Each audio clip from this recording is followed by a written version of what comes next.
ವಚನ, ಭೂಮಿಗೆ ಬಂದ ವಚನ, ವಚನ ಸತ್ಯ ವಚನ, ಭೂಮಿಗೆ ಬಂದ ವಚನ. ಆದಿಯಲ್ಲಿ ಇದ್ದ ವಚನ, ನಮ್ಮ ನೋಡ ಬಂದ ವಚನ, ವಚನ ಸತ್ಯ ವಚನ, ಭೂಮಿಗೆ ಬಂದ ವಚನ.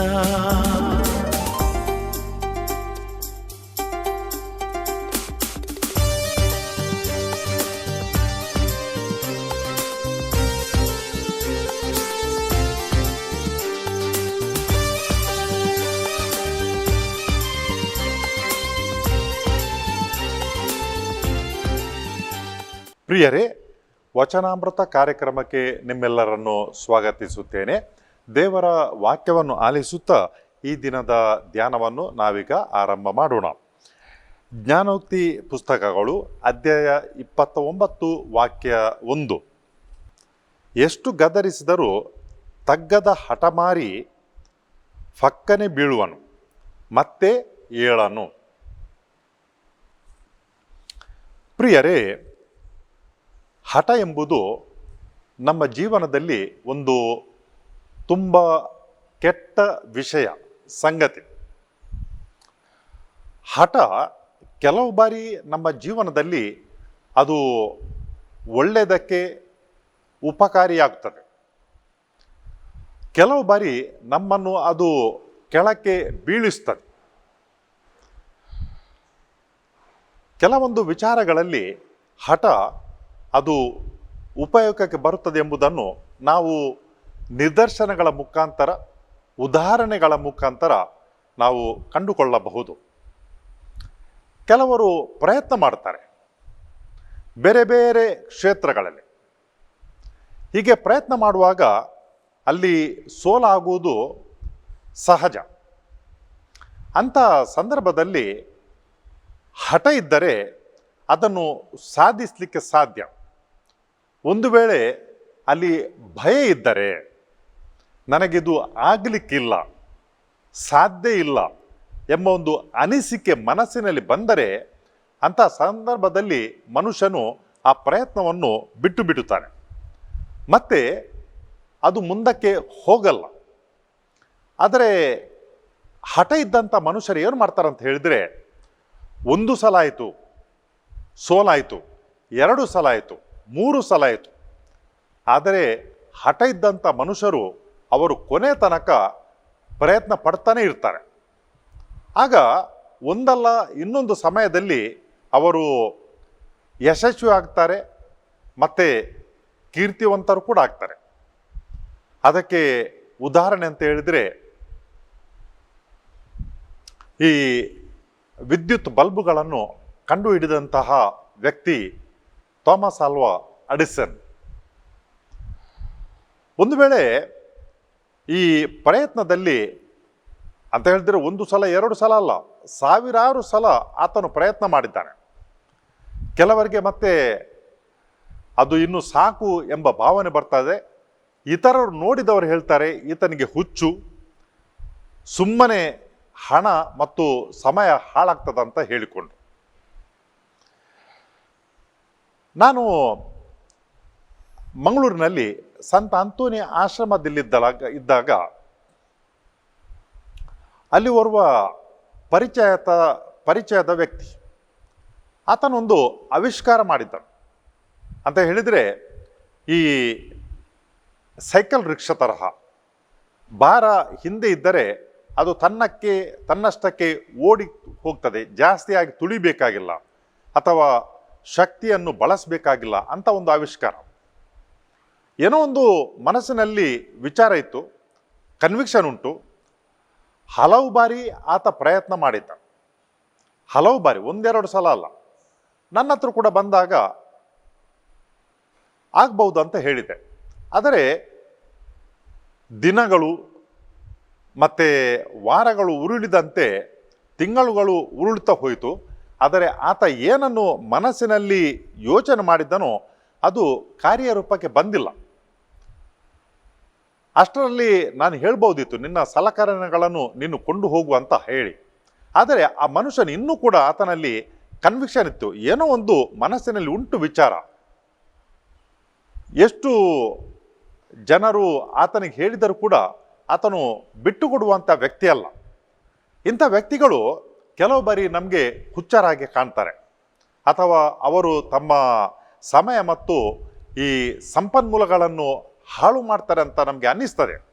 ಆದರೆ ಏನೋ ಒಂದು ಕನಸುಂಟು, ಆ ಕನಸು ನನಸಾಗುವ ತನಕ ಅವರು ಹಠ ಮಾಡಿ ಬಿಟ್ಟುಕೊಡುವುದಿಲ್ಲ. ಅವರು ಮುಂದಕ್ಕೆ ಹೋಗ್ತಾನೆ ಇರ್ತಾರೆ. ಒಂದು ಅಥವಾ ಇನ್ನೊಂದು ಸಲ ಏನು ಅವರ ಮನಸ್ಸಿನಲ್ಲಿ ಉಂಟೋ ಅದು ಸಾರ್ಥಕವಾಗ್ತದೆ ಎಂಬುದಕ್ಕೆ ಹಲವಾರು ಉದಾಹರಣೆಗಳು ನಮ್ಮಲ್ಲಿ ನೋಡಲಿಕ್ಕೆ ಸಿಗುತ್ತವೆ. ಆದರೆ ಕೆಟ್ಟ ಹಠ ಅದು ಮಾತ್ರ ಸಲ್ಲದು, ಅದು ಒಳ್ಳೆಯದಲ್ಲ. ಕೆಟ್ಟ ವಿಚಾರಗಳಲ್ಲಿ ಯಾರು ಹಠವನ್ನು ಬಿಟ್ಟು ಕೊಡುವುದಿಲ್ಲವೋ ಅಂಥ ವ್ಯಕ್ತಿಗಳು ಅವರು ನಾಶ ಆಗ್ತಾರೆ. ಯಾಕೆಂತ ಹೇಳಿದರೆ ಅದು ದೇವರ ಯೋಜನೆ ಅಲ್ಲ, ದೇವರ ವಿರುದ್ಧ ಮನುಷ್ಯನ ಯೋಚನೆ ಮತ್ತು ಯೋಜನೆ. ಅಂಥದ್ರಲ್ಲಿ ಮನುಷ್ಯನು ಸಫಲ ಆಗುವುದಿಲ್ಲ. ನಾವು ನೋಡ್ತೇವೆ, ಈ ಇಸ್ರಾಯೇಲ್ ಜನರು ಐಗುಪ್ತ ದೇಶದಲ್ಲಿ ಇದ್ದಾಗ ಅವರ ಮೊರೆಯನ್ನು ದೇವರು ಆಲಿಸಿದರು ಮತ್ತು ಅವರನ್ನು ಅಲ್ಲಿಂದ ಹೊರಕ್ಕೆ ತರಲಿಕ್ಕೆ ಪ್ರಯತ್ನ ಮಾಡ್ತಾರೆ. ಅವರು ಮೋಶೆಯನ್ನು ಕರೆಯುತ್ತಾರೆ ಮತ್ತು ಆತನನ್ನು ಐಗುಪ್ತ ದೇಶದ ಅರಸ ಫರೋವನ ಹತ್ರ ಕಳಿಸ್ತಾರೆ, ನನ್ನ ಜನರನ್ನು ಹೋಗ್ಲಿಕ್ಕೆ ಬಿಡು ಅಂತ ಹೇಳಿಕೊಂಡು. ನಾವು ನೋಡ್ತೇವೆ ಅಲ್ಲಿ ಒಂದರ ನಂತರ ಒಂದು 9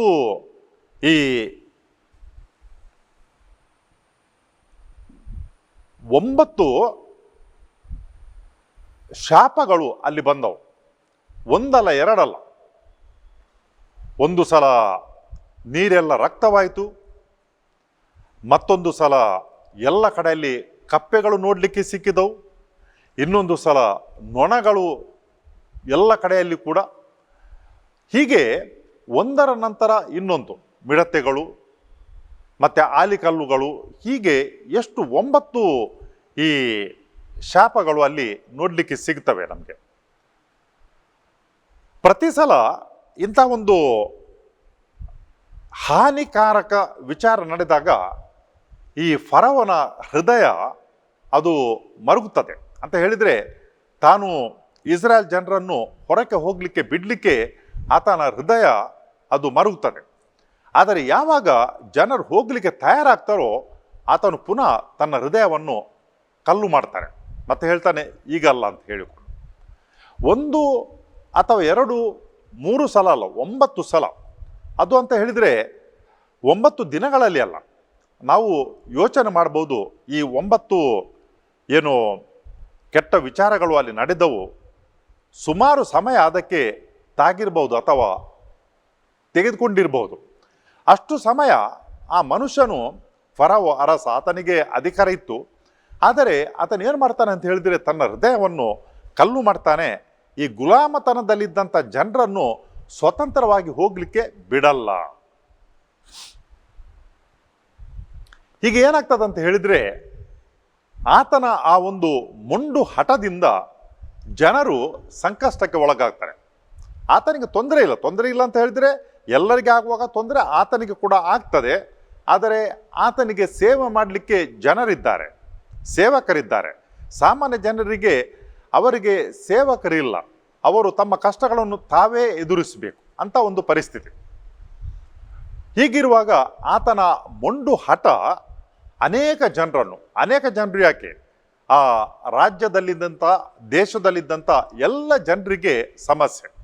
ಇದು ಹಠ, ಇದು ಕೆಟ್ಟ ಹಠ, ಇದು ಮೊಂಡು ಹಠ ಅಂತ ಹೇಳಿದರೆ ಬದಲಾಗಲಿಕ್ಕೆ ತಯಾರಿಲ್ಲ.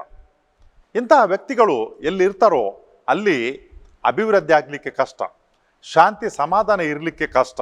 ಯಾಕಂತ ಹೇಳಿದ್ರೆ ತಮ್ಮ ಹಠವನ್ನು ಅವರು ಹಿಡಿದುಕೊಂಡು ಅದರಲ್ಲಿ ಏನು ಕೂಡ ಸ್ವಲ್ಪ ಕೂಡ ಅವರು ಮೂವ್ ಆಗುವುದಿಲ್ಲ. ಅಂತ ಹೇಳಿದರೆ ಅವರು ಅಲ್ಲಾಡುವುದಿಲ್ಲ, ಅಲ್ಲೇ ಇರ್ತಾರೆ ಅವರು. ಕೆಲವು ಸಾರಿ ನಾವು ನೋಡ್ತೇವೆ ಮಾತನಾಡುವಾಗ ಈ ಒಂದು ವಿಚಾರವನ್ನು ಇಟ್ಟುಕೊಂಡ್ರೆ ಅವರು ಎಷ್ಟು ಸಮಾಧಾನ ಮಾಡಿದರೂ ಕೂಡ, ಎಷ್ಟು ತಿಳುವಳಿಕೆ ಕೊಟ್ಟರೂ ಕೂಡ ಏನು ಬದಲಾಗಲ್ಲ. ಅವರು ಹಾಗೇನೇ ಇರ್ತಾರೆ ಕೊನೆ ತನಕ. ಅಂತ ಹೇಳಿದರೆ ಯಾರು ಅವರಿಗೆ ತಿಳಿಯಪಡಿಸ್ತಾರೋ ಅವರು ಸೋತು ಮತ್ತೆ ಹಿಂದಕ್ಕೆ ಬರಬೇಕು ಅಂತ ಒಂದು ಪರಿಸ್ಥಿತಿ ಈ ಮೊಂಡು ಹಠ ಹಿಡಿದುಕೊಂಡು ಇರುವವರು ಜನರು. ಅವರು ಒಳ್ಳೆದಾಗಲ್ಲ, ಇತರರಿಗೆ ಒಳ್ಳೆದಾಗಲಿಕ್ಕೆ ಬಿಡಲ್ಲ. ಇದು ಕುಟುಂಬದಲ್ಲಿ ನಡೆಯಬಹುದು, ಸಮಾಜದಲ್ಲಿ ನಡೆಯಬಹುದು, ಮತ್ತು ದೇಶದಲ್ಲಿ ನಡೆಯಬಹುದು. ನಾನೇನು ಹೇಳ್ತೇನೋ ಅದು ಕೊನೆ, ಅದರಲ್ಲಿ ಬದಲಾವಣೆ ಆಗಲಿಕ್ಕೆ ಸಾಧ್ಯ ಇಲ್ಲ. ಇದೇ ಕೊನೆಯ ಮಾತು ಅಂತ ಹೇಳಿಕೊಂಡು ಯಾವಾಗ ಮನುಷ್ಯರು ಹಠ ಹಿಡಿದು ಕುಳಿತುಕೊಳ್ತಾರೋ ಆಗ ಅವರು ತನ್ನ ಜೀವನ ಮಾತ್ರ ಅಲ್ಲ, ಬದಲಾಗಿ ಇತರರ ಜೀವನವನ್ನು ಕೂಡ ನರಕ ಮಾಡ್ತಾರೆ. ಅದನ್ನು ನಾವು ನೋಡ್ಬೋದು. ಅದಕ್ಕಾಗಿ ಈ ಜ್ಞಾನೋಕ್ತಿ ಪುಸ್ತಕದಲ್ಲಿ ಬರಹಗಾರರು ಹೇಳ್ತಾರೆ, ಎಷ್ಟು ಗದರಿಸಿದರೂ ಕೂಡ ತಗ್ಗದ ಹಠಮಾರಿ ಪಕ್ಕನೆ ಅಂತ ಹೇಳಿದರೆ ತಕ್ಷಣಕ್ಕೆ ಬೀಳುತ್ತಾನೆ, ಮತ್ತೆ ಆತನು ಏಳನು.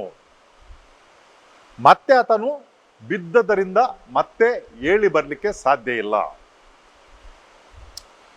ಪ್ರಿಯರೇ, ನಮ್ಮ ಜೀವನದಲ್ಲಿ ಹಲವಾರು ಬಾರಿ ಇಂಥ ಒಂದು ಸನ್ನಿವೇಶಗಳನ್ನು ನಾವು ಅನುಭವಿಸಿದ್ದಿರಬಹುದು. ಕೆಲವು ಬಾರಿ ನಾವು ಹಠವನ್ನು ಹಿಡಿದುಕೊಂಡಿರ್ತೇವೆ, ಇನ್ನು ಕೆಲವು ಬಾರಿ ಇತರರು ಹಠ ಹಿಡಿದುಕೊಂಡು ಇರ್ತಾರೆ.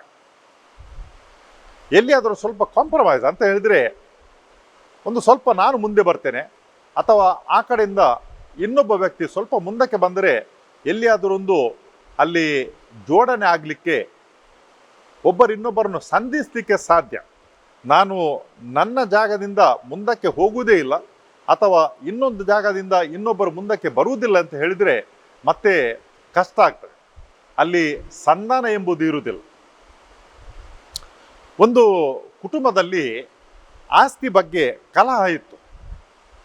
ಅವರು ಕೇಳಿಕೊಂಡರು, ನಮ್ಮ ಈ ಸಮಸ್ಯೆಯನ್ನು ಪರಿಹಾರ ಮಾಡಿ ಅಂತ ಹೇಳಿಕೊಂಡು. ನಾವು ಕುಳಿತುಕೊಂಡೆವು, ತುಂಬ ಸಮಯ ಅಲ್ಲಿ ಕೂತ್ಕೊಂಡು ನಾವು ಆಲಿಸಿದೆವು, ಪರಸ್ಪರ ಮಾತಾಯಿತು. ಆದರೆ ಅಲ್ಲಿ ಒಂದು ಪರಿಹಾರದ ಹಂತಕ್ಕೆ ಬರಲಿಲ್ಲ. ಕೆಲವು ಸಮಯ ಹೋದ್ಮೇಲೆ ಇನ್ನೊಂದು ಅಂತಹ ಒಂದು ಬೈಠಕ್ ಅಥವಾ ಇನ್ನೊಂದು ಸಭೆಯಲ್ಲಿ ಕೂತ್ಕೊಂಡೆವು, ಮಾತಾಯಿತು. ಆದರೆ ಅಲ್ಲಿದ್ದಂಥ ವ್ಯಕ್ತಿಗಳು ಒಂದು ಸಲ ಒಬ್ಬರು ಒಂದು ಕಡೆ ಎಳೆದರೆ ಇನ್ನೊಂದು ಸಲ ಆತನಿಗೆ ಬುದ್ಧಿ ಕಲಿಸಲಿಕ್ಕೆ ಇನ್ನೊಬ್ಬರು ಇನ್ನೊಂದು ಕಡೆಯಲ್ಲಿ ಎಳೆಯುವುದು. ಇದು ಹಗ್ಗ ಜಗ್ಗಾಟ ಅಂತ ಹೇಳಿದರೆ, ನಾನು ನಿನಗೆ ಕಲಿಸ್ತೇನೆ, ಏನು ಕಲಿಸ್ತೇನೆ, ಬುದ್ಧಿ ಕಲಿಸ್ತೇನೆ ಅಂತ ಹೇಳಿಕೊಂಡು ಆ ಕಡೆ ಈ ಕಡೆ ಎಳೆಯುವುದು. ಹತ್ತಿರಕ್ಕೆ ಬರಲ್ಲ, ಬದಲಾಗಿ ದೂರಕ್ಕೆ ಎಳೆದುಕೊಂಡು ಹೋಗೋದು. ಆಗ ಏನಾಗ್ತದೆ ಅಂತ ಹೇಳಿದರೆ, ಅಲ್ಲಿ ಯಾರು ಸಹಾಯ ಮಾಡಲಿಕ್ಕೆ ಹೋಗ್ತಾರೆ ಅವರಿಗೆ ಸಾಕಾಗ್ತದೆ. ಮತ್ತು ಅವರು ಏನು ಮಾಡ್ತಾರೆ ಅಂತ ಹೇಳಿದರೆ, ನಿಮಗೆ ಒಳ್ಳೆಯದೇನಂತ ಹೇಳಿದರೆ, ನೀವು ನ್ಯಾಯಾಲಯದಲ್ಲಿ ಹೋದಾಗ ಅಲ್ಲಿ ನಿಮ್ಮ ಹಣ ಖರ್ಚಾಗುವಾಗ, ನಂತರ ನಿಮ್ಮ ಈ ಕೋರ್ಟ್ ಕಚೇರಿಗೆ ಅಲೆದಾಡಿ ನಿಮ್ಮ ಆಯುಷ್ಯ ಅದು ಕಳೆದು ಹೋದಾಗ ನಂತರ ನಿಮಗೆ ತಿಳಿಯುತ್ತದೆ ಅಂತ ಹೇಳಿ ಎದ್ದುಕೊಂಡು ಹೋಗ್ತಾರೆ. ಕೆಲವರು ಅಷ್ಟಕ್ಕೂ ಕೂಡ ಬಗ್ಗುವುದಿಲ್ಲ, ಮತ್ತೆ ಕೂಡ ಹೇಳ್ತಾರೆ, ನಾನು ಕೋರ್ಟಿನಲ್ಲಿ ನೋಡ್ತೇನೆ ಅಂತ ಹೇಳಿಕೊಂಡು. ಈಗ ಒಬ್ಬರಿಗೇನಾದರೂ ಅಲ್ಲಿ ಅನುಕೂಲ ಇರ್ಬೋದು ಕೋರ್ಟಿನಲ್ಲಿ ನೋಡಲಿಕ್ಕೆ, ಆದರೆ ಇನ್ನೊಬ್ಬ ವ್ಯಕ್ತಿ ಅನಾವಶ್ಯಕವಾಗಿ ಅಲ್ಲಿ ಕಷ್ಟಕ್ಕೆ ಸಿಲುಕುತ್ತಾನೆ, ಅದನ್ನು ನೋಡ್ಬೋದು. ಅದಕ್ಕೆ ಯಾರು ಜವಾಬ್ದಾರಿ ಅಂತ ಹೇಳಿಕೊಂಡು, ಯಾರು ಇಂಥ ಸಮಯದಲ್ಲಿ ಹಠ ಹಿಡಿದುಕೊಂಡು ನಿಲ್ಲುತ್ತಾರೋ ಕೊನೆಗೆ ಅವರು ದೇವರ ಮುಂದೆ ನಿಂತಾಗ ಅವರದಕ್ಕೆ ಉತ್ತರ ಕೊಡಬೇಕು. ಈ ಪ್ರಪಂಚದಲ್ಲಿ ನಮ್ಮ ಹಠಮಾರಿತನವನ್ನು ನಾವು ಸಾಧಿಸಬಹುದು, ಇನ್ನೊಬ್ಬರಿಗೆ ಕಷ್ಟಕ್ಕೆ ಇಳಿಸಬಹುದು, ದೂಡಬಹುದು. ಆದರೆ ಕೊನೆಗೆ ಒಂದು ಅಥವಾ ಇನ್ನೊಂದು ಸಲ ದೇವರ ಮುಂದೆ ನಿಂತು ನಾವು ನಮ್ಮ ಹಠಮಾರಿತನಕ್ಕೆ ಉತ್ತರವನ್ನು ನೀಡಬೇಕಾದಂಥ ಪರಿಸ್ಥಿತಿ ಬಂದೇ ಬರುತ್ತದೆ. ಯೋಚನೆ ಮಾಡುವ, ನಾವು ಯಾವ ರೀತಿ ಹಠ ಮಾಡ್ತೇವೆ ಅದೇ ಪ್ರಕಾರ ದೇವರು ಕೂಡ ನಮ್ಮಲ್ಲಿ ಹಠ ಸಾಧನೆ ಮಾಡಲಿಕ್ಕೆ ಕೂತರೆ ಅಥವಾ ಯೋಚನೆ ಮಾಡಿದರೆ ನಾವು ಎಲ್ಲಿ ಹೋಗಿ ತಲುಪಬಹುದು, ಕೊನೆ ಇಲ್ಲ ಅದಕ್ಕೆ. ಅದಕ್ಕಾಗಿ ಈ ಹಠಮಾರಿತನ ಅದು ಒಳ್ಳೆಯದಕ್ಕೆ ಉಪಯೋಗಿಸೋದಾದರೆ ಅಂತ ಹೇಳಿದರೆ, ಆವಿಷ್ಕಾರ ಮಾಡಲಿಕ್ಕೆ, ಏನಾದರೂ ಕಂಡು ಹಿಡಿಯಲಿಕ್ಕೆ ವಿಜ್ಞಾನಿಗಳು, ಸಂಶೋಧಕರು ಈ ಹಠವನ್ನು ಮಾಡ್ತಾರಾದರೆ ಒಳ್ಳೆಯದು, ಬೇಷ್. ನಾವು ಅವರಿಗೆ ಬೆನ್ನು ತಟ್ಟಬೇಕು. ಯಾಕಂತ ಹೇಳಿದರೆ ತನಗಾಗಿ ಅಲ್ಲ, ಅದರಿಂದ ಪ್ರಪಂಚಕ್ಕೆ, ಸಮಾಜಕ್ಕೆ, ದೇಶಕ್ಕೆ ಒಳಿತಾಗ್ತದೆ, ಜನರ ಜೀವನ ವೃದ್ಧಿ ಆಗ್ತದೆ ಅಂತ ಹಠ ಅದು ಒಳ್ಳೆಯದು. ಬೆನ್ನು ತಟ್ಟಬೇಕು, ನಾವು ಅವರ ಜೊತೆ ಇರಬೇಕು. ಆದರೆ ಯಾವಾಗ ಮನುಷ್ಯನು ಇನ್ನೊಬ್ಬರನ್ನು ಕಷ್ಟಕ್ಕೆ ಸಿಲುಕಿಸಲಿಕ್ಕೆ ಹಠವನ್ನು ಹಿಡಿದುಕೊಂಡು ನಿಲ್ಲುತ್ತಾನೆ, ಅಂಥವರಿಗೋಸ್ಕರ ನಾವು ಪ್ರಾರ್ಥನೆ ಮಾಡೋದು, ಅವರ ಮನಸ್ಸು ಬೆಳಗಲಿ, ಅವ್ರು ಏನು ಮಾಡ್ತಾರೋ ಅದು ತಪ್ಪು ಅಂತ ಅವರಿಗೆ ತಿಳುವಳಿಕೆ ಬರಲಿ, ಇದರಿಂದಾಗಿ ಕಷ್ಟಕ್ಕೆ ಹೋಗುವಂಥ ಜನರಿಗೆ ಸ್ವಲ್ಪ ಅನುಕೂಲ ಆಗಲಿ ಅಂತ ನಾವು ಪ್ರಾರ್ಥಿಸುವ. ಅಂಥ ಒಂದು ಜ್ಞಾನ ದೇವರು ಅವರ ಮನಸ್ಸಿಗೆ ಬೆಳಕನ್ನು ನೀಡಲಿ ಅಂತ ನಾವು ಈ ಸಮಯದಲ್ಲಿ ಪ್ರಾರ್ಥಿಸುವ. ಕರ್ತರಾದ ದೇವರೇ, ಜ್ಞಾನೋಕ್ತಿ ಪುಸ್ತಕ ಇಲ್ಲಿಂದ ನಾವು ಇವತ್ತಿನ ದಿವಸದ ವಾಚನವನ್ನು ಆಲಿಸಿಕೊಂಡೆವು. ಒಂದು ಉತ್ತಮವಾದ ಸಂದೇಶವುಳ್ಳಂಥ ವಾಕ್ಯವನ್ನು ನಾವು ಆಲಿಸಿಕೊಂಡೆವು. ನಮ್ಮ ಜೀವನದಲ್ಲಿ ಅನಾವಶ್ಯಕವಾಗಿ ಹಠವನ್ನು ಸಾಧಿಸಬಾರದು ಎಂಬ ಒಂದು ಕಿವಿ ಮಾತು ಅಲ್ಲಿ ಕೇಳಿಕೊಳ್ತೇವೆ. ನಮ್ಮ ಜೀವನದಲ್ಲಿ ಕೆಲವು ಬಾರಿ ಇಂಥದ್ದೊಂದು ಘಟನೆಗಳು ನಡೆಯುತ್ತವೆ, ಸುಮ್ಮನೆ ಹಠ ಹಿಡಿದುಕೊಂಡು ನಿಲ್ಲುವಂಥದ್ದು. ಇಂಥ ಸಂದರ್ಭದಲ್ಲಿ ಯಾರು ಈ ಹಠಕ್ಕೆ ಒಳಗಾಗ್ತಾರೋ ಅವರ ಮನಸ್ಸನ್ನು ಬೆಳಗಿಸು ಮತ್ತು ಅವರು ತಮ್ಮ ಮನಸ್ಸನ್ನು ಪರಿವರ್ತನೆ ಮಾಡಿಕೊಂಡು ತನಗೆ ಮತ್ತು ಇತರರಿಗೆ ಉಪಕಾರಿಯಾಗುವಂತೆ ಬಾಳುವಂತಾಗಲಿ ಅಂತ ನಿಮ್ಮನ್ನು ಪ್ರಾರ್ಥಿಸುತ್ತೇವೆ. ಈ ಪ್ರಾರ್ಥನೆ ನಿಮಗೆ ಸಲ್ಲಿಸುತ್ತೇವೆ ನಿಮ್ಮ ಪುತ್ರ ಯೇಸು ಕ್ರಿಸ್ತರ ಮುಖಾಂತರ. ಆಮೆನ್.